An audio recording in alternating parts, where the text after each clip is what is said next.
Assalamu alaikum wa rahmatullahi wa ta'ala barakatuhu. Assalamu alaikum. Assalamu alaikum. If I could ask people to begin to make their way to their seats, please, inshallah. We'd like to get the program going. We apologize that we're running on what we used to call CP time back in the day. So what I'm going to do is just make a quick modification to the program. Rather than having an opening Quran reading by Sheikh Salahuddin Fairak, we'll use that to close the session, and we'll also have a closing supplication from Imam Salim Joseph. And this will allow us to proceed without any further ado to introduce Sheikh Mamor Mbake, who in many respects is the reason for this particular gathering. To say a few words to introduce Serin Mamor Mbake, I should first say that I owe a tremendous debt of honor to his grandfather, Ahmadu Bamba, the teacher of Tuba, Khadim Rasul, the servant of the messenger, the founder of the city of Tuba, and the founder of the Muridiyya Sufi order. When I began doing research in Senegal for the first time in 1996, it was the Murid community that made me feel as an African American that I had come home to Africa. And when I came to Tuba for the first time in 2000, I felt at home there. And I've never felt anything quite like what I felt being in that place for the first time. It's a city of absolute peace, and a city where peace reigns throughout, and it's a city founded on nothing other than knowledge. Ahmadu Bamba, Sheikh Mamor's grandfather and the founder of the Muridiyya order, wrote no less than 200 distinct works that researchers have been able to catalog, and in my estimation, this probably represents perhaps a quarter of his actual scholarly production.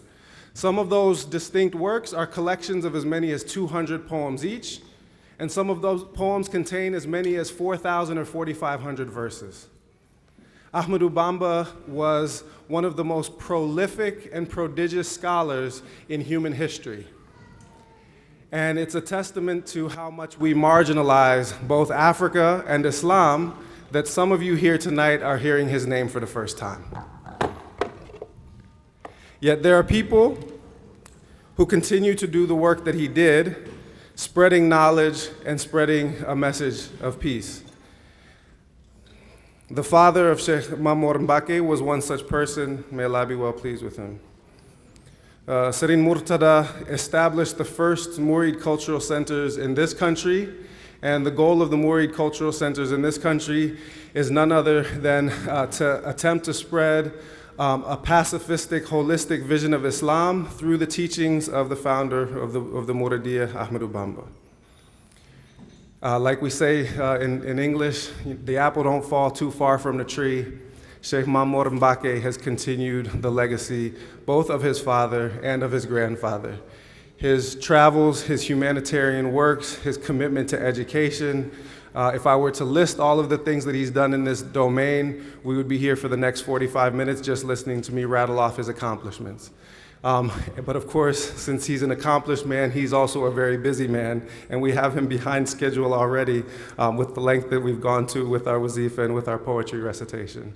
So rather than going on and on honoring him, I would like to just call him to the stage for a few words of greetings, and I would like you to please welcome to the stage Serin Mamor Mbake.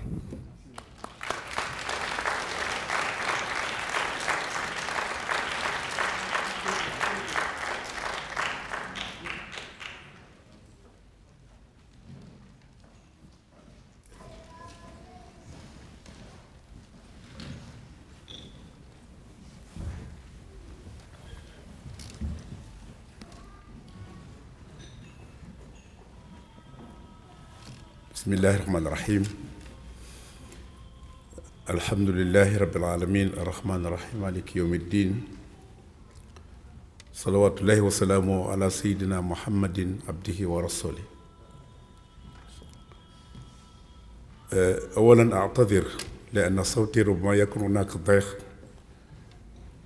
على كل حال أنا شرفني هذا اللقاء.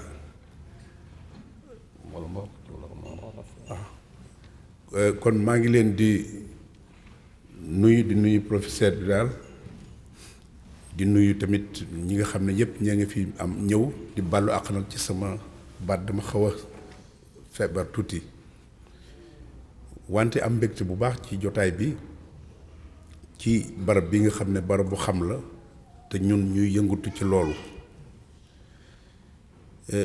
xam nañ ne fii àdduna tollu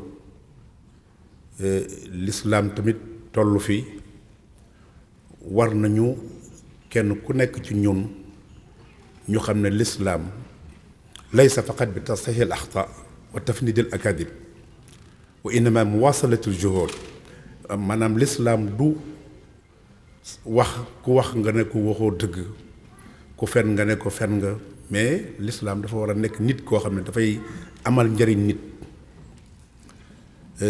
Cheikh Ahmadou Bamba dafa waxoon ak mag ñi nga xam ne ñoo nekkoon ci soufisme ci Sénégal mooy Cheikh Ibrahima Cheikh Ahmadou Bamba ak mag ñooñu nga xam ne ñoo jiitu Cheikh Ibrahima ñoom ak Cheikh Sidi Asi Malik. Okay, I can translate. Okay. Assalamu alaikum. The Sheikh is greeting everybody here, and he has sent his blessing to the Prophet Muhammad sallallahu alaihi wasallam, and he want to express his joy and the pleasure to be among you, all of you here, to this prestigious university, which is one of the center of knowledge. And he wants as well to thank the professor, Dr. Bilal Ware, for the invitation. And he want to apologize as well because he's a little bit sick today. That's why his voice is that way it is. And he said as well that Islam is not something for us to be debating or fighting against each other, but it is a great way of life for us to come together, just like all the Sufi sheikh in Senegal, like Sheikh Ibrahim Niass, and other people have come together for that great cause. ci 19e siècle Cheikh Bamba li ñu xewal léegi nga xam ne mooy désordre bi am ci l'islam Cheikh Ahmadou Bamba radiyallahu taala anhu bi nga xam ne ci 19e siècle ci la ñëw colonialiste français yi yóbbu ko exilé ko dañu defe woon ne moom dafa bëgg baatu jihad bi xew léegi mais moom dafa wax ne booba la waxoon ni inni ujahidu bil ulumi wa bi tuqa abdan xadiman wal muhayminu shahidu mu ne jihad moom li mu koy defee mooy science ak liggéey ak gëm nee na loolu mooy jihad ci bu mu koy wax ci 19e siècle la kon naka la ñuy def léegi kon bu ñu toogee ba yonent bi sallallahu alayhi wasallam wax ne jihadul akbar Cheikh Ahmadou Bamba wax ko ci boobaak léegi ëpp na léegi mu jege téeméeri at ak genn wàll mu wax ne jihad du jël nit rey ko wante da ngay fexe ba nit ki xam da ngay fexe ba nit ko nga gëmloo ko nit ki nga liggéeyloo mu nekk gëm di liggéey wut jàmm kon ñooñu yàgg nañu xam diine yàgg nañ ko xam nan lañ koy interpréter kon dafa mel ne jamono bi ñu nekk fi ñu ne dañoo rekk jamono xam-xam la jamono liggéey la jamono am jàmm la mais nekkul jamono fawda désordre te loolu lañ mën a tudde ñun li nga xam ne moom la ñu gis léegi. He said, we all know in the 19th century in Senegal, it was like the French occupation, the colonialism in Senegal. And at that time, the French authorities had exiled Sheikh Ahmadou Bamba for years outside of his home country. And because they thought he was about to do a jihad. And at the time, for Sheikh Ahmadou Bamba, jihad wasn't violence. Jihad wasn't just fighting each other. But his jihad was like jihad by science, jihad by knowledge. And it was what the Prophet ﷺ said about the greater jihad, the Jihad al-Akbar. And we knew at that time Sheikh Ahmadou Bamba have demonstrated that true will of the Prophet ﷺ, that jihad is not about that. It is about science, about knowledge. ba tax na ci moo tax bu ñu ñëwee fii ci barab bi ci invitation docteur Bilal ñi ngi am mbégte bu baax parce que ñun dañuy yëngatu ci wàllu jàngale ñi ngi créé lu ñuy tudd Institut Al Azhar kooku mi ngi créé ñi ngi ko Sëriñ Murtada moo ko créé ci 1974 fi mu ne nii ba léegi si ci at bi passé ñi ngi ko tolloo woon ci 75 000 élèves 700 et quelques xëy na année bi bu ñu ko xoolee dana dem ci 80 000 loolu ña fay jàng ñëpp dañ leen tënk ci jàngu xam-xam maanaam jàngu diine parce que xam-xam mooy diine ba ci at bi 2005 ci lañ créé une université boobu tamit ñi ngi ci jàngale ñi ngi ci commencé nañ ko di jàngale diine wante en même temps tamit di jàngale lépp loo xam ne dafa jëm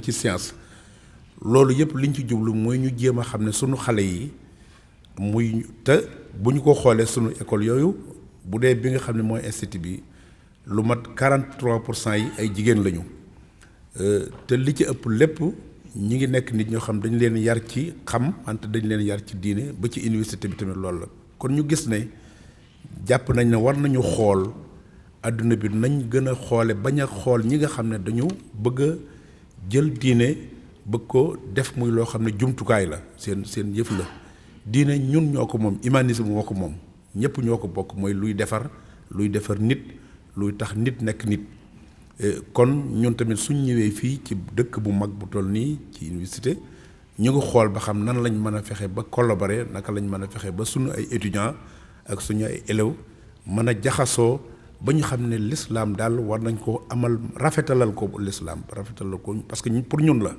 yàlla daf ñu ko jox kon dañ ko war a sàmm bañ ko ñaawal bañ fexe ba ki ko gëmul sax mu respecté ko parce que diine kenn du ci forcer kenn loolu yàlla moo ko wax kon nag ñi ngi am mbégte ci jotaay bi di jéem a xool daf ñu bett parce que xamuñu woon nan la demee wante dinañ jéem a ñëwaat beneen yoon wala ñu jéem a fexe ba organiser wu invité ay nit ñu ñëw ci ñun xool ñun tamit ñu invité ay étudiants wala ay ñoo xam ne danañ fexe ba mën a gën a ñëw collaborer bu baax ñoo ngi am mbégte bu baax jërëjëf asalaamaaleykum wa rahmatulah. The Sheikh, with his closing remark, he started to give the proof about the jihad by science and knowledge. And he said it is like since in 1974, that's when his father, Sheikh Murtada Mbake, have founded the Al-Azhar Institute in Senegal. And right now it is about over 75,000 students attending the schools in Senegal, in which 43% are women attending the school. And this is just like a great evidence that knowledge, it is what can unify people. And Islam is not, but Islam is not for us to fight each other. And he is as well very happy that he's here at the University of Michigan, and we are finding ways to collaborate with the university so it can benefit both people of Senegal and here. So he said now he wasn't that much prepared to come here, but he will be in the future plan a trip to come here at the University of Michigan so we can see how we can extend this partnership and make it a very solid collaboration for both the students of Al-Azhar Institute in Senegal and the University of Michigan here. Yes. So the Sheikh wanted to call Serin Jigal, who's his assistant, to come and explain a little bit about the Sheikh Ahmadou Bamba University in Senegal. No. Okay. Thank you. Thank you.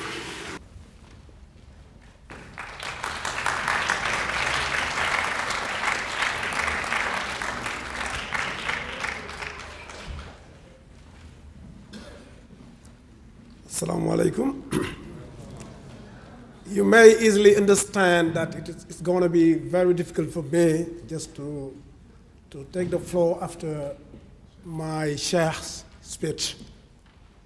But I'll try to explain what he wanted me to do and to talk about that university he's building now in Senegal, the University of Cheikh Ahmadou Bamba. In a resume, I could say that it is a university that stands for giving all the young students in our country the opportunity to be educated. Whatever people may say around the world,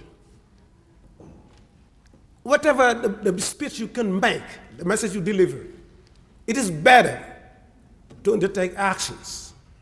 What we need now is actions. You may understand that we have a very small country, not as powerful as the United States of America. But we have to do something. We have to stand up and make people know that Islam is a universal message coming from the Prophet Muhammad sallallahu alaihi wasallam. Is it a message we can understand? We are so intelligent that we can understand it, to say this is Islam and this is not Islam. For that, we need education. Peace for University of Ahmadu Bamba is education. And then the university will try to help all young people to have hearts full of love for all mankind. And there will be no trace of hatred in their heart.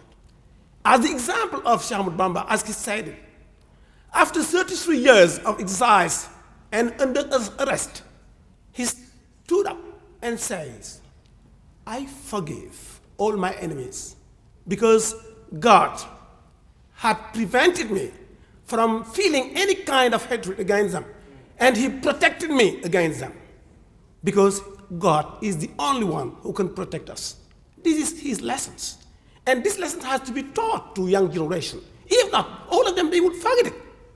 And they can be under the influence of the others, thinking that Islam is violence, Islam is hatred, Islam is killing people. No.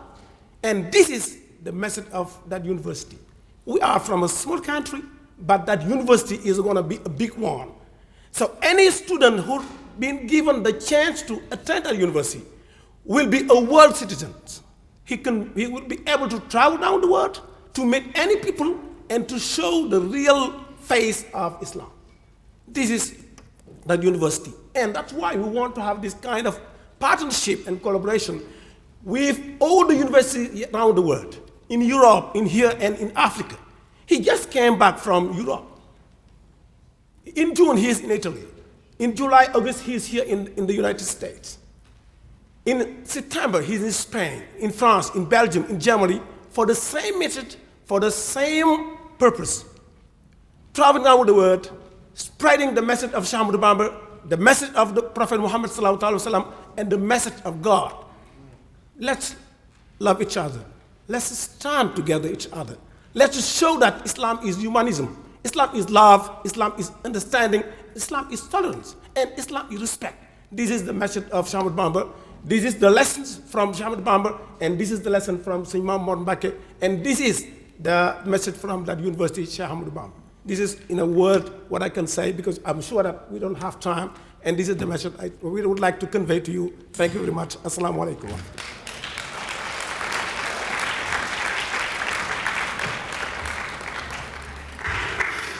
Assalamu alaikum again. So this is a special moment because the Sheikh want to present the award to Dr. Bilal. So, yeah. I wasn't ready for this. Come. And this is the symbol of the Sheikh Ahmadu Bamba University that he's presenting with. They got it. Congratulations.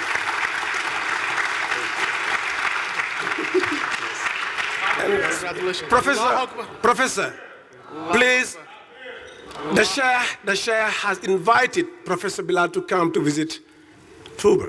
I'm sure that he used to be there. Yeah, that's true. But we'd like all of you then, if you have any time to come with him to visit our country, to visit Tuba, because this is what we want you to know and to see.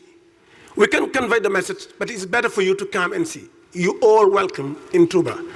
And we think that you're going to be there with them. Thank you very much. Thank you.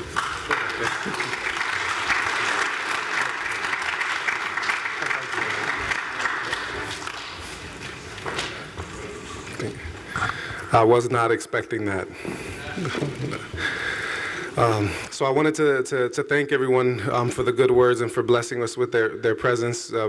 We know that the Sheikh has a busy schedule anytime he's traveling, so they're leaving with our blessing, with our permission, and indeed with our contentment with the fact that they were able to make it at all and include us in their busy schedule.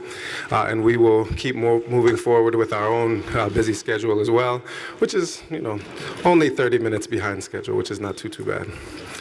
So I just want to say a few words to transition towards our keynote addressed by Imam Fore Drame. And I'm just going to say a few words first of introducing Ikhlas for people who don't know Ikhlas, introducing the theme of this particular conference, and then also thanking all of the groups that have made this possible. This conference has been made possible by generous support from DAS, from the African Studies Center, from Semenis, from the Muslim Students Association, and indeed from other groups as well, and we express our gratitude to them. A quick word about Ikhlas, the basic organizing unit of this conference. The acronym stands for Islamic Knowledge, Histories and Languages, Arts and Sciences. It's a research initiative run out of the International Institute here at the University of Michigan that is only interested in the study of the traditional religious sciences of Islam, al-ulum ad-din. So this is an effort to try to make a particular kind of intervention into Islamic studies, not by focusing on one particular region of the world, such as the Middle East or South Asia or other places, not by focusing on Muslim politics or Muslim identity, but rather by focusing on the disciplines and the sciences of religion which preoccupy the vast majority of Muslim scholars over the vast majority of Muslim history. And so it's not driven either by an area studies approach or by any thematic other than an interest in the traditional sciences of Islam. And this particular conference, Mystic Motherland, Africa, the Quran, and the Esoteric Sciences, seeks to try to understand some of the more ineffable, difficult to understand, the esoteric sciences, the hidden sciences, the sciences of the batin, the secret forms of knowledge. The traditional religious sciences such as Islamic law, theology, and other fields seek to use analytical language, analogical reasoning in order to approach text and to try to understand and deduce systems of understanding Islamic law, understanding Islamic theology. The esoteric sciences of Islam take seriously the fact that Islam itself as a religion was born in a moment of unveiling, when the unseen world that lays just behind a veil from this one appeared before a person that the Muslims came to call the messenger of God. Peace and blessings be upon him. So this religion was founded by a man who began to have prophetic dreams. He would see things and then he would find that they would come true the same day or a few days later. He would hear voices and find that they were greeting him. And then, when he was the age of 40 years old, he had a vision, an encompassing and embracing vision where the angel Gabriel appeared to him and commanded him to speak and physically embraced him, almost squeezing the words out of him. The way that I'll connect what I'm saying now with what Sheikh Mamour just said about peace, and the way that we combat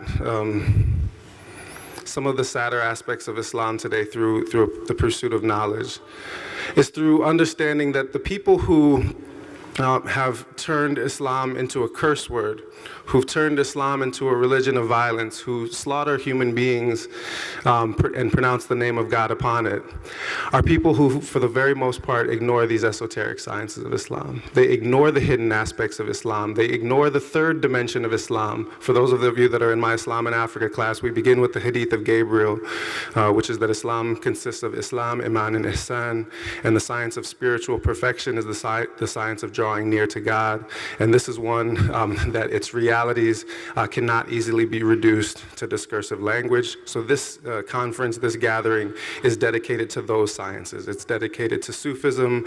It's dedicated to understanding Islamic conceptions of numerology and Islamic conceptions of the hidden world, Islamic conceptions of the unseen, Islamic experiences of visions. And seeing these, once again, as they were seen throughout the majority of history, Islamic history, as an integral part of the religion of Islam. But it's also a conference that in this particular case is focused on a particular place, Africa. The continent of Africa, which is a place where Sufism thrives today, and in spite of the fact that it's been largely abandoned or at least marginalized in many other parts of the Muslim world. Recent Pew Research data says that Senegal, the population of Senegal, more than 90% of the population identifies themselves as Sufi Muslims. The next closest country in the world has half that affiliation rate. It's in the 40s. Neighboring countries are in the 30%. So this is a place, Senegal in particular, and Africa more generally, where the esoteric sciences of Islam continue to thrive. And small wonder that it should be so, given that the Quran itself identifies the continent of Africa as the source of many esoteric sciences. If you come for my keynote on Saturday evening, you'll hear me discussing the extent to which the Quran itself is largely a book about Africa. Virtually all of the Qisas al-Anbiya, the tales of the prophets that take place in the Quran, take place in Africa. They take place in Egypt, they take place in Ethiopia. They all pass through the African continent. And this is an aspect of the religion that, frankly, contemporary forms of ethnocentrism, both in the Muslim world and in the Western world, it's made it hard for us to see the extent to which the religion of Islam itself and its holy book, the Quran, is centered on Africa. But it begins at the very beginning with Adam himself being described as being created out of black mud, and the word Adam itself meant very black or dark brown in Old Arabic. Idris, one of the very first prophets, is usually identified as an Egyptian, and he was the first of the prophets in Islam to teach by the pen. An almost unambiguous reference to the use of the hieroglyphs by the first people to civilize the Nile Valley. And indeed, all of the most famous prophets from amongst the children of Israel passed through Egypt. They all had connections to it. Even some that were before the children of Israel had connections to Africa, because the first wife of Abraham was who? And where was she from? Egypt. Hagar from Egypt. Joseph spends his time in Africa. He learns the sciences there, and Moses brings them out. So this conference will focus on the extent to which Africa is found in the Quran, and the Quran is found in Africa, and the esoteric sciences of Islam permeate this very religion itself. So with that note, I will then introduce our speaker, who embodies the very best of Africa, who embodies the very best of the Quran, and who I can say with some experience is the single most well-versed individual I know in both the manifest and the hidden sciences of Islam. Imam Fode Drame joins us from the Zawiya Foundation of Vancouver, British Columbia. But before this, he joins us from Senegal, where he was born, and Gambia, where he was largely raised. Imam Fode Drame belongs to one of the oldest continuous teaching traditions in Islam, the Jahanke teaching tradition. And many of you who know me, and those of you who are students in my class have been forced to read my book, you'll know that I researched the history of Islamic education in West Africa, and I am able to document in the book that the Jahanke teaching tradition in West Africa is at least 1,100 years old. And that people with the last name Cisse, Toure, Jane, and indeed Drame have been teaching the Quran and the religious sciences of Islam in West Africa for more than 1,100 years. So Imam Fode comes as a representative of that tradition. He also comes as someone who, through extraordinary personal effort, has become one of the most learned, and I personally think the most interesting, classically trained Islamic thinker who is writing today in English or in Arabic or in any language. And I say that after having spent the last 20 years researching the religious sciences of Islam and people that are instructed in them. Imam Fode Drame speaks, by my count, no less than 8 languages, but we'll count again. His native Jahanke, the Mandingo language, the Wolof language, some Fula also, of course Arabic, Hebrew as well, amongst the European languages, English, French, and German. And indeed, he taught himself to read hieroglyphs. So he can actually read the language of ancient Egypt, which is why he's particularly well suited to open this conference tonight with a keynote. Indeed, it was Imam Fode Drame's off-the-cuff remark to me that the Quran largely takes place in Africa that initially sparked the idea for this particular conference. Because I wanted to organize something that would honor Sheikh Mamour Mbake and especially his ancestor Ahmadou Bamba, who was a West African mystic who was committed to the Quran. So we had Africa, we had the Quran, and we had the esoteric sciences all bound up in a single individual. And this conference gives expression to his life and to his life's achievements. But it puts them on a larger stage, taking them out of just a simple biography. Although you will be able to hear all about the life of Ahmadou Bamba if you attend the keynote on tomorrow evening at the Khadim Rasoul Foundation. And we have transportation for anybody who would like to attend that event. Indeed, this conference, which will spread out over 3 days, will take place at 2 mosques in Detroit, one predominantly African and the other predominantly African American, and we will have panels both on this campus and within those mosques. And the reason for that is that Ikhlas is committed to creating dialogue between classically trained scholars, people who are actually rooted in the sciences of this religion, and those of us who are poorly trained from a traditional standpoint, but who are pleased to study the religious sciences of Islam from an academic standpoint. Because truth is one, knowledge is one, and people that are trained in universities and people that are trained in majalis ought to be able to talk to one another. In every way that matters, Imam Fode Drame exceeds me in knowledge. And so I invite him now to the stage to share that knowledge with you. Please welcome Imam Fode Drame.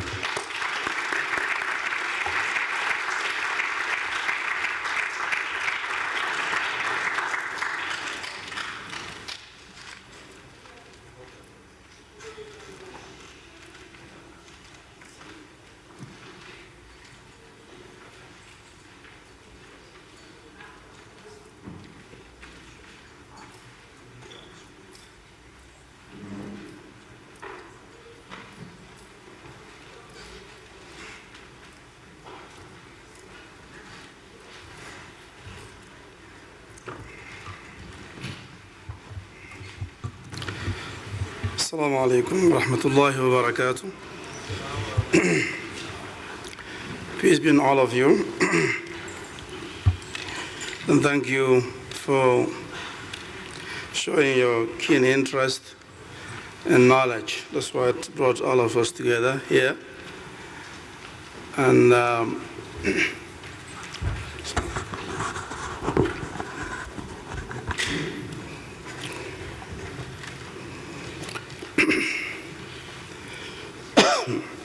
and the difference between a living and a dead is the ability to respond.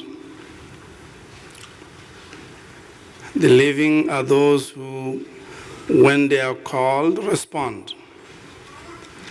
And the dead are those who, when they are called, cannot, who do not respond. So the fact that you've responded to this call is a sign that all of you carry a living heart. So I think that's a good place to begin from.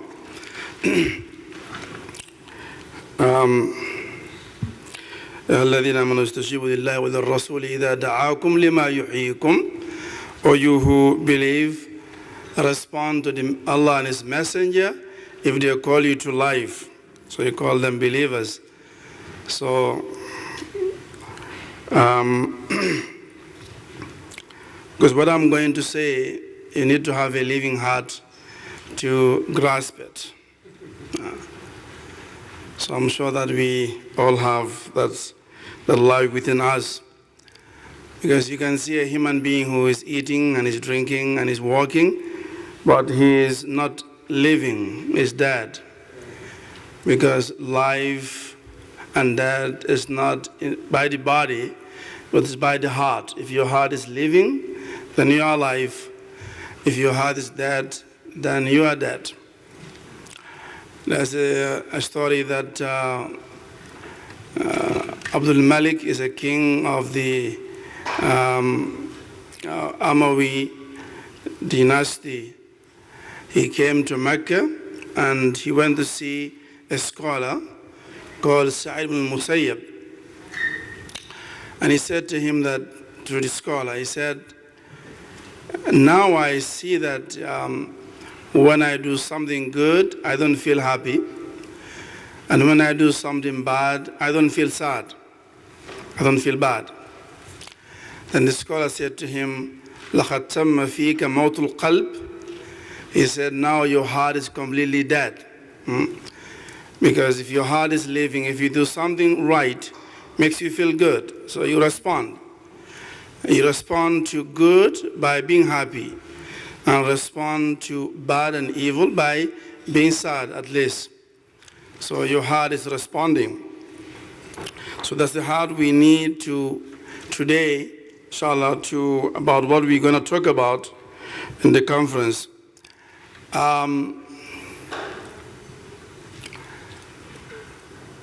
As Bilal just mentioned earlier, that some people said that Quran is actually the book of Moses, because Moses mentioned the Quran more than anyone else except God himself. So that's how often it's mentioned. And but Moses also, as you know, is spent all his life in Egypt. So he was born there, he grew up in Egypt, and God appointed him as a prophet and a messenger while still in Egypt. So that place, it's not only Moses, but of course Moses for a great part. The same thing goes for Yusuf, alayhi salatu wassalam. He also wasn't born in Egypt, but he came to Egypt when he was still very young. So naturally he grew up in Egypt and also was appointed by God as a prophet and a messenger while still in Egypt. And also Abraham also did not live in Egypt for extended period of time, but he did come to Egypt and he did pass by Egypt, and in the course of that he got a precious gift from the Pharaoh, a princess, as not as people say, a slave, a maid or a slave girl. It was a princess that was given to him as a wife called Hajar. And from Hajar came the Prophet ﷺ. And the Prophet ﷺ, he did leave a testament for the Sahabas, his companion, and said to them that if ever you go to Egypt, if ever you conquer Egypt, be nice to the people, because I have a very close blood tie with them. In Allahum la rahiman masan. So Prophet ﷺ also had a very soft spot for Egypt and Egyptians. And not only that, of course, eventually Allah also gave him a wife from Egypt. So Maria al-Qibtiyya, Maria the Copt And with Maria came a boy also as a present from the Al-Muqawqis, the ruler of Egypt at the time. So we see that Egypt and prophethood and messengership are very, very tied together. But that we will highlight that more when we come to the actual revelations. And to my surprise, I didn't know that something like that is existing. I was in a library in Montreal, and I came across a book that I didn't know any, because I had been working on the topic for many, many years, and I didn't know that somebody else is thinking about the same thing somewhere else. And this is Al-Hieroglyphia to Fasil Quran. Hieroglyphics explains Quran. It's an Egyptian author called Sa'd Abdul Muttalib al-Adl. And I was really, really taken aback by somebody trying to link the words of God with the Egyptian writing, the hieroglyphics. So inshallah, we will talk about that also in detail. So this is about 2002, I think, was published. But this one is Al-Ibriz. Also, this is a very well-known book in the entire Muslim world. It is the words of an unlettered saint, Wali, called Abdul Aziz al-Dabbagh, who lived in Fez about 300 years ago. And so his words were written down. He doesn't know, he never knew how to read or write, but written down by his disciple, Ahmad ibn al-Mubarak. But he also revealed a secret that was kept hidden for a very long time. One of that is the meaning of what they call Fawatih Suwar, the meaning of the letters of the alphabet. So that is a very well-kept secret in esoteric sciences. So he wrote some of it, some was part of it, not all of it, of course, but he did say something about that in this book. And also another hidden, well-kept secret is what they call Diwan al-Awliya, the assembly of the saints. That the saints around the world, they have a parliament, an assembly where they all get together. This also nobody ever mentioned before him, even though it was known all the time. It was kept very, very hidden, but he, for some reason, he did speak about the Diwan in this book. And he says that the interesting thing, and in connection with our topic today, is that the Diwan, this assembly of saints, is held in two places in the world, and only two places. One is at the cave of Hira in Mecca, where the revelation came first time to the Prophet sallallahu alaihi wasallam. So at that place, the saints gathered together in the last third of the night, and they discuss different matters. What happens in the world in that day, they decide behind the scenes. So our parliaments are just whatever assemblies we have around the world are just repeating what has already been decided by a higher parliament somewhere. So they do gather in Ghar Hira every night. So and they ask him why in Ghar Hira. He said that's the only place in the world that can hold them actually. Because when all these saints come together with their lights, it's very, very heavy, it's very intense. So no part of the world can carry their weight. It will sink under them. So except this place in Mecca. And also, he said only one other place in the world, apart from Hira, from Mecca, is a place called Asa, Zawiyat Asa. And this place is at the southern corner of Sousse. Sousse in southern Morocco, at the edge between the desert, at the edge between Black Africa and southern Morocco. So right there also, the Diwan is held.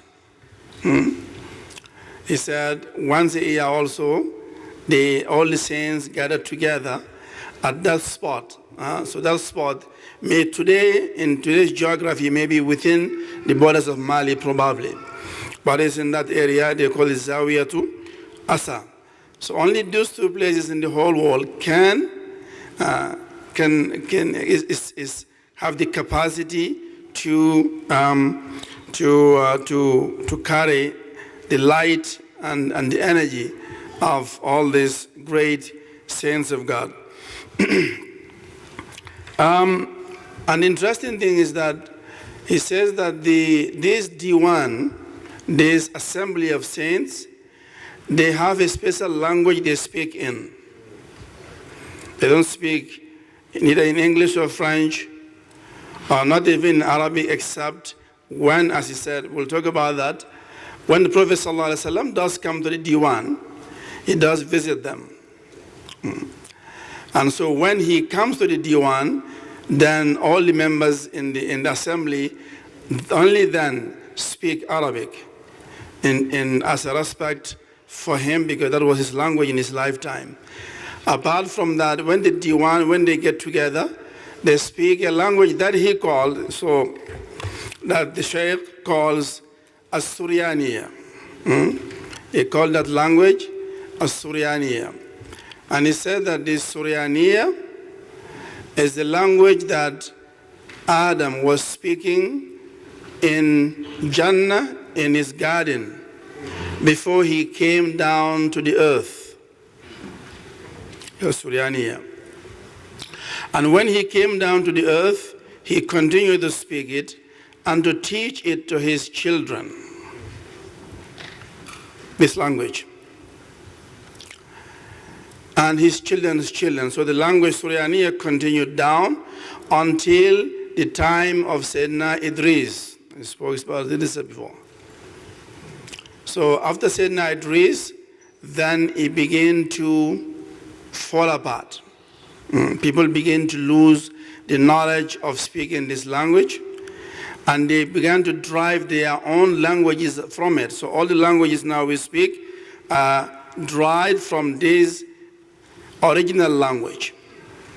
So because this is very important for those who are in history or linguistics, to understand that as language does exist, from which all languages have derived. And he says that one of the earliest languages that derived from it was the Indian language. Probably didn't mention which one, Sanskrit, but the Hindi language was one of the earliest languages that came out of that original language of Adam. But that language of Adam, only the saints who have attained a very high degree of enlightenment can speak it still.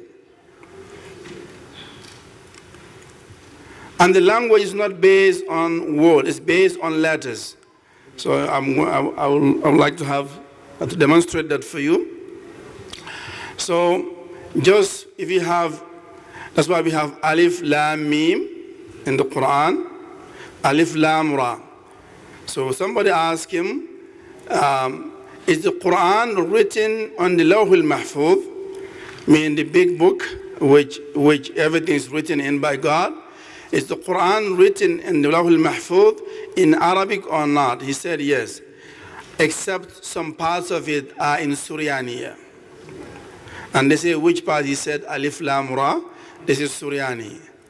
Alif Lam Mim, Kaf Ha Ya Ayn Sad, because this doesn't mean anything in Arabic.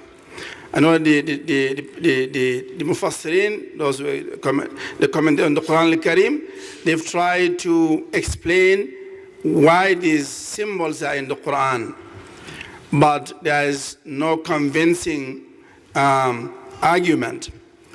So the fact is this, that they have no meaning in Arabic, and they are not just spellings of the alphabetical letters, because in the alphabet, when you spell the alphabet in Arabic, you say ta'un, ha'un. You don't say ta-ha. So that it means something else. But the word harf, which has lots of meanings in Arabic, Rasulullah sallallahu alaihi wasallam said, لا أقول ألف لام ميم حرف ولكن ألف حرف لام حرف ميم حرف. So he used the word harf. I'm not saying that alif lam mim is harf. That every harf you read in the Quran carries a reward of 10. And I don't mean that alif lam mim is harf, but alif is harf, lam is harf, and mim is harf. So the word harf means letter. So the word harf in Arabic can mean al-harf al-lugha, like in the encyclopedia called Lisan al-Arab by Ibn Manzoor. If you go there, the word harf can mean a letter of the alphabet. It also can mean al-kalma. So alif is a kalma, and lam is a kalma, mim is a kalma, but they have no meaning in Arabic. So it's because they are not Arabic words, but God put them there for a reason. So the author, this contemporary author, who also, he doesn't seem to have read this one. Yeah, so that's the most interesting thing. He didn't quote him at all. He doesn't seem to be aware that this book does exist. That would have helped me a great deal if he had read this one. So he also, that's his claim, he also says that those letters, those fawatih, alif lam mim, alif lam ra, they are actually, so he used the word hieroglyphics. Yeah. The Sheikh, the Qutb, the Qaws, he used the word Suryaniya. So what my discuss is on bringing these two together. That Suryaniya, that the Sheikh 300 years ago was talking about, is actually the ancient Egyptian.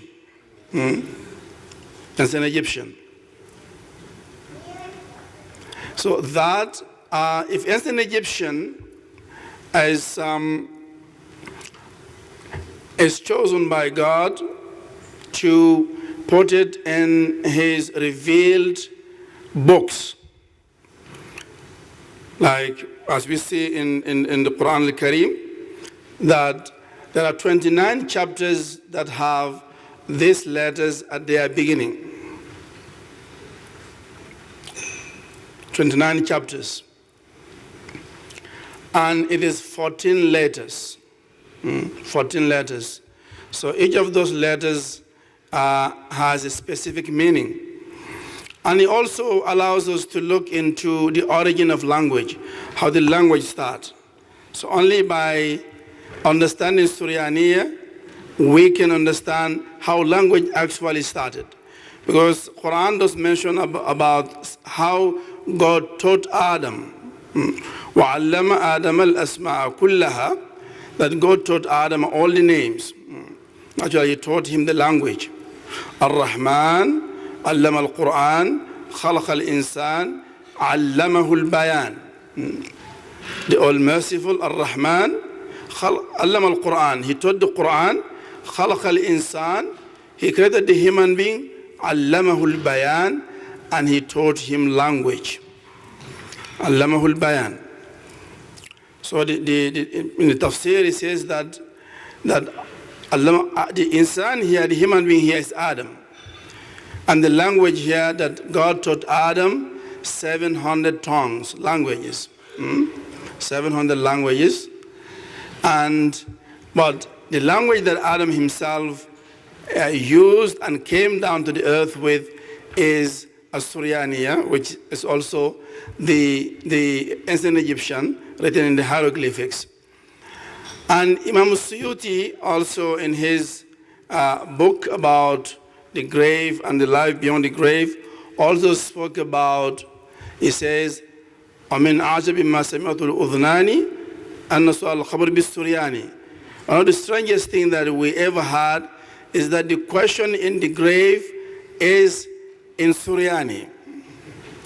That when the angel comes to ask you, after you die, they bury you in the grave, they ask you in that language, in Suryani. Yes.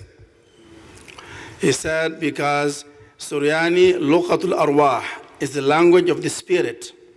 So once your spirit leaves your body, it goes back to its original state and speaks Suryani naturally. They're learning.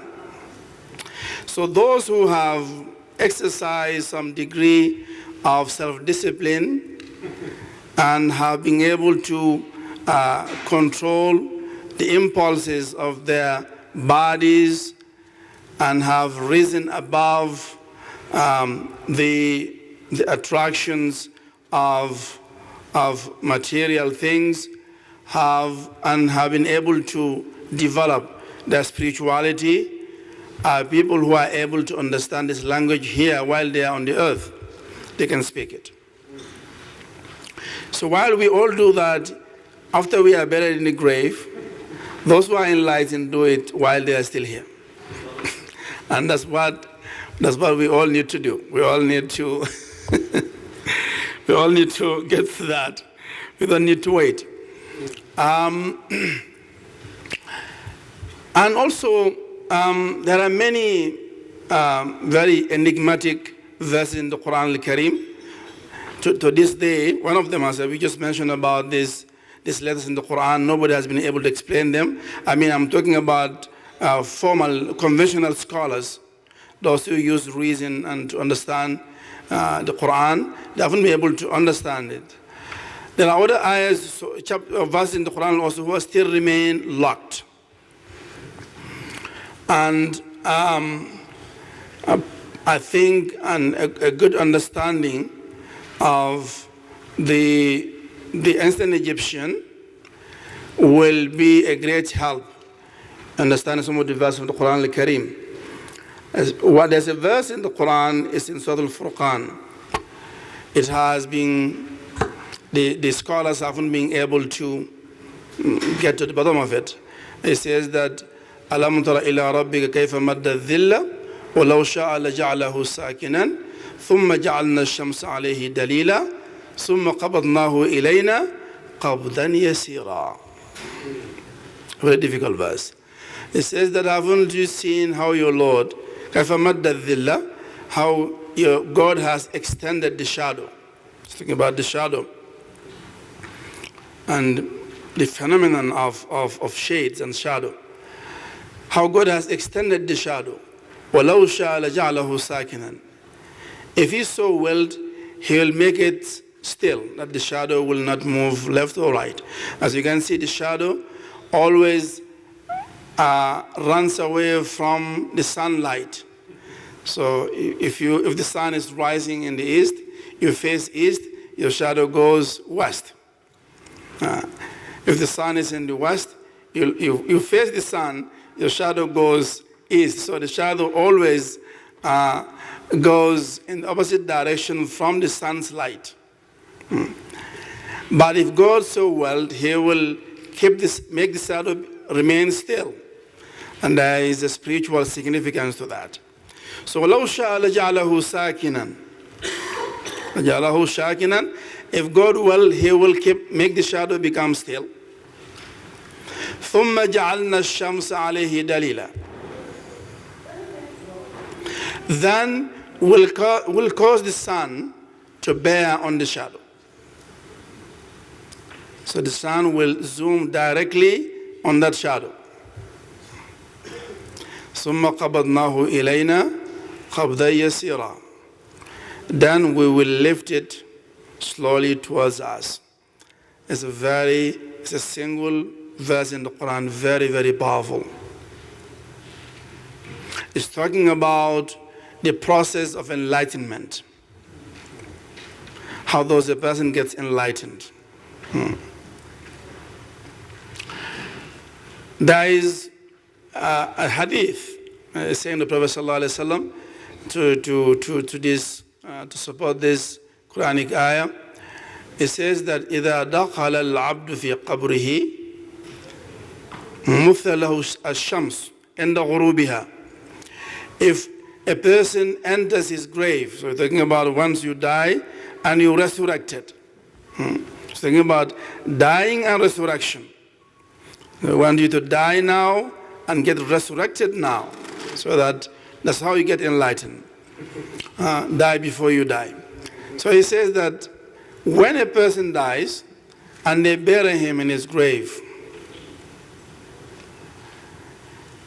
and then his soul or spirit is put back in his body. So there is a reconnection. So resurrection now is resurrected. The first thing he sees the sun. And the sun also about to set. That's what the hadith says.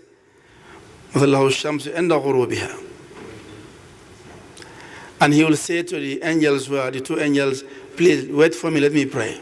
Because he thinks that the sun is setting, he's going to miss his Asr prayer. Okay. Let me pray. The sun is setting. So the sun setting, that's the beginning of his inner journey. Because the journey begins west, then the journey that goes towards God. It begins west, because west and right are the same thing. So the journey begins west, and then goes east, and then goes to the middle. As in the story of Dhul Qarnayn, in Surah Al-Kahf, we're going to come back to Dhul Qarnayn as well. So the sun, the cycle of the sun, and the role that the sun plays in terms of enlightenment. And a person is getting enlightened. So the sun does play a role. And the stars, as we'll see in the story of Abraham, the stars also play a role. And that's called Sakina. So when God wishes to enlighten a person, and the first thing, as he said, his shadow will become still. Sometimes the person is not aware, because only later you understand what happened to you usually, after it happened. So your shadow will not move, and the stars, the light of the stars is very cold. So when you're talking about the stars from the ghaib, will cast their light on you as well, and that kind of freezes you, make you completely still. And after that, then God will allow the sun also to bear on you, in such a way that the cold that is induced by the stars is balanced out by the light of the sun. So the heart becomes in a very sound, peaceful state. And only then a person is allowed to enter into the unseen. And God says, Ya mashal jinn wal ins, O human beings and jinns, if you are able to transcend beyond the boundaries of the heaven and the earth, he says, do so, try.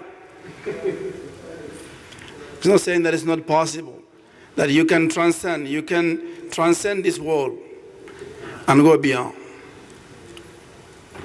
فانفضوا لا تنفضون إلا بسلطان. If you can, do so. And you will not be enlightened unless you do so, for sure. But this is how it happens. إلا بسلطان. Only if you have an authority. Only you have a permission. What's that authority and permission? Is to have a heart that is sound. Qalbun salim. And that's in the story of Sayyidina Ibrahim. وَإِنَّ مِنْ شِيَعَتِهِ لَإِبْرَاهِيمَ إِذْ جَاءَ رَبَّهُ بِقَلْبٍ سَلِيمٍ. جاء. رَبَّهُ. When he came to his Lord with a sound heart. Because they won't let you go in if your heart is not sound. If your heart is full of fear and grief. If your heart is full of despair. If your heart is full of envy and lust, then you are bound to stay and come within the confines of this world. You are not fit to transcend. If you get rid of all this baggage from your heart, make your heart sound, free from anything, then that's the day you'll be uplifted and travel beyond the boundaries of the 7 heavens and the 7 earth and enter into the Malakut as someone who has died and resurrected. So وَكَذَلِكَ نُرِي إِبْرَاهِيمَ مَلَكُوتَ السَّمَاوَاتِ وَالْأَرْضِ وَلِيَكُونَ مِنَ الْمُوقِنِينَ. Allah said, thus we show Ibrahim the inner kingdom of the heavens and the earth, so that he may have yaqeen, certitude. To have yaqeen. So, just a sound heart, it doesn't ask you more than that. To have a sound heart, that's all it takes you to, in a moment, in the flash of a lightning, to travel from here and enter into the presence of God. But sometimes doing so is very hard. As you know, it's hard to be your own doctor. You must look for a doctor to help you. Somebody who can doctor your heart. Unfortunately, we all have family doctors whom we run to when we have any ache. You go to your family doctor. Unfortunately, we don't have heart doctors, doctors who heal your soul and your heart when they are out of order. And I think those are more important doctors than doctors of our body. Because our body, whatever it is not meant to last. You may live 50 years, 80 years, 90 years, 100 years. That body must be disposed of one day. Your soul must leave your body here and go back. For those who cremate, they cremate. Those who bury you, bury you. But this body that you have is not created to last. It's just meant for a temporary use. So therefore, what matters the most in you is your heart, your spirit, and your soul. It should be time for all of us to turn our attention, to take care of, to nourishing our souls, because they are dying of hunger and thirst. They don't they don't drink water or eat the food that our body needs. They don't. But they do also eat and drink. They need to be sustained. If you don't feed them, they also will die. It will be a stillbirth. Your soul is dead within your body, and your body is carrying a dead child. And God forbid. So, while there's time, look for a true guide, one who is very knowing, is very knowledgeable about the diseases of your heart, and let him or her help you. Because you on your own is very hard. Somebody has to help you against your own nerves, to help you overcome these obstacles. So once you've overcome these obstacles, that's the time that when you are ready for this hidden knowledge, the Egyptology now is a science, but it still has a very long way to go to understand exactly what Egyptians are saying. Because for all intents and purposes, Egyptians were a deeply spiritual people. There's no doubt about that. Because among the few in the ancient civilizations are the people who are very concerned about life hereafter, as much as did the Egyptians. They firmly believe that there's a life after this one. And that is the second most important item on our faith today as a Muslim, al-iman bil-akhirah. So to believe in the oneness of God, that's the first most important article of faith. The next most important is to believe that there's a life after this one.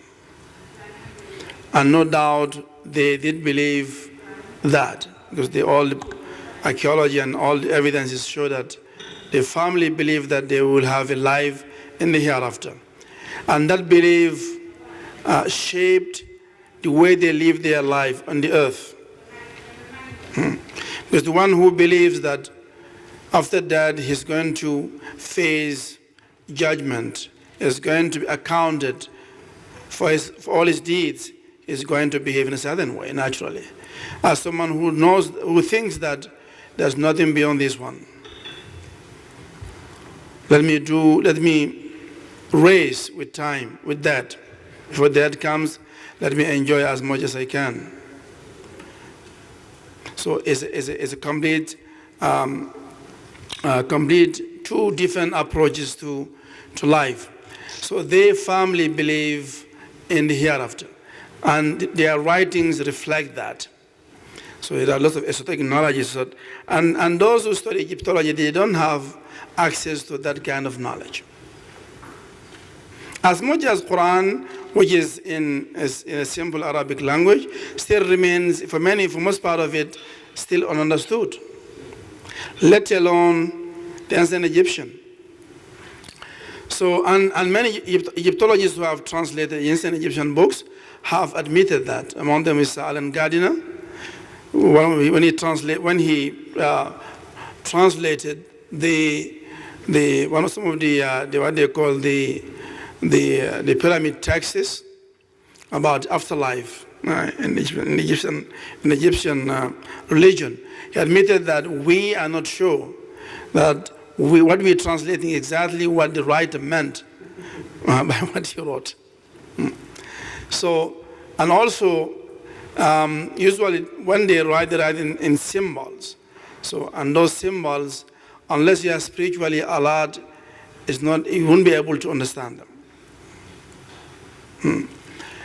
So, in other words, all of us, we have a way of getting to know exactly what God is saying in the Quran al-Karim, to get to know what the ancient texts of Egyptian books, like the Book of the Dead, for example, have lots of passages that are almost identical to passages in the Quran. And inshallah, I'm in the process of translating and transliterating the ancient Egyptian Book of the Dead, that they call the Book of the Dead. It's a book about going into Akhirah. That's what they're talking about. Pruta ma huru, meaning that coming into the light. Pruta ma huru. So they talk about the things the stages that you go through after you die, starting from the time that you see the sun in the west setting, and your journey begins there beyond the grave. So the book talks about that, but of course, unfortunately, those who are specialized in Egyptology, they don't have that kind of tools at their disposal.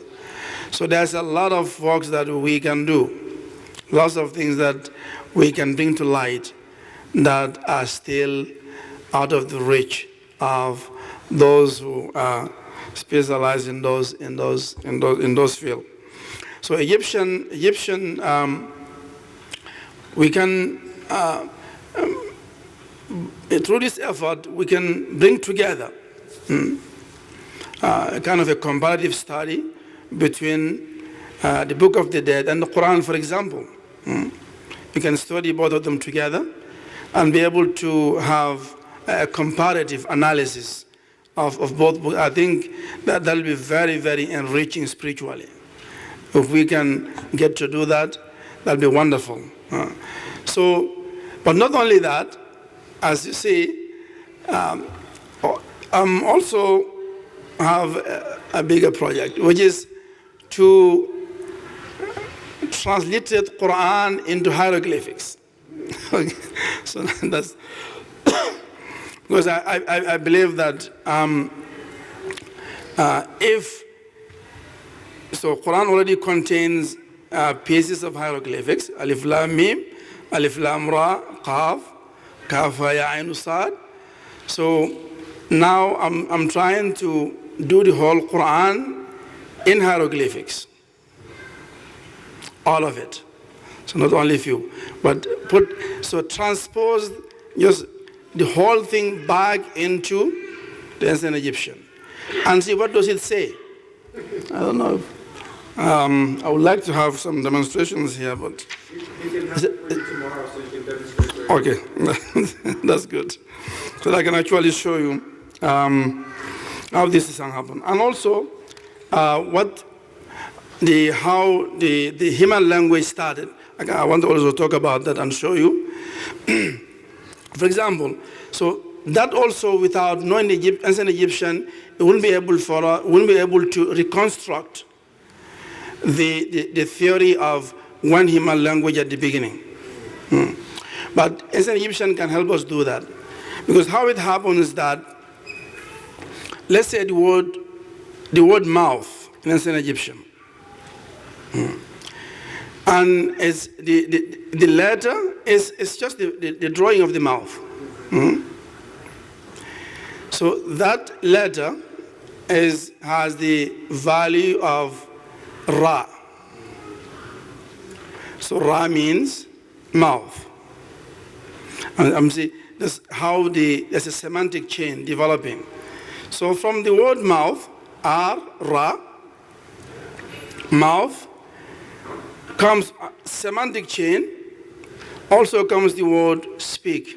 You speak with your mouth too. So you see, so the word mouth, the same sign. When you say speak, the same sign. So there's a semantic chain coming down. Taste, the same sign. Make a judgment, the same sign. So that one letter gives 20, 30, or even more words. So there's a semantic chain developing from one single thing. It grows. This is how language started. And it started all of it with the human body. So start with the tongue, and then we come to the hand, for example. So the hand, when you draw the hand, it means hand, and also the functions of the hand. Give. So you give by the hand. Take by the hand. Hit. So it's all, so one letter carries all this meaning. And that's how they develop kind of language. So, but now, if you come to a language like English, for example, if you say the word mouth, the word for the function of the mouth have nothing to do with the word mouth. When you say speak, it's a speak. So it's a different word, completely. There's no word mouth in it. When you say cry out, so it's cry now, there's the only word mouth. So you see, so there's no unity, there's no semantic unity in the language. But ancient Egyptian has the semantic unity. So the same symbol, the same sound, giving a plethora of meanings. So this is how language originated. This is how Adam God taught him how to speak, and he also in turn learned it to his, taught it to his children. And now, still now, people can teach this language also, as I said. The saints, they teach it to one another. Okay. They teach it to one another, and hopefully, inshallah, one day, we'll have, well, before I leave, we'll have one day a class and ancient Egyptian. and the origin of Suryani here. So inshallah, don't miss the opportunity. So inshallah, these are the few things I wanted to share with you about the place of Egypt in the Quran al-Karim and the hieroglyphics also in the scheme of divine revelations. So may inshallah God bless all of you, and thank you for your patience and coming to listen to this conference. Jazakumullahu khairan. Assalamu alaikum wa rahmatullah wa barakatuh.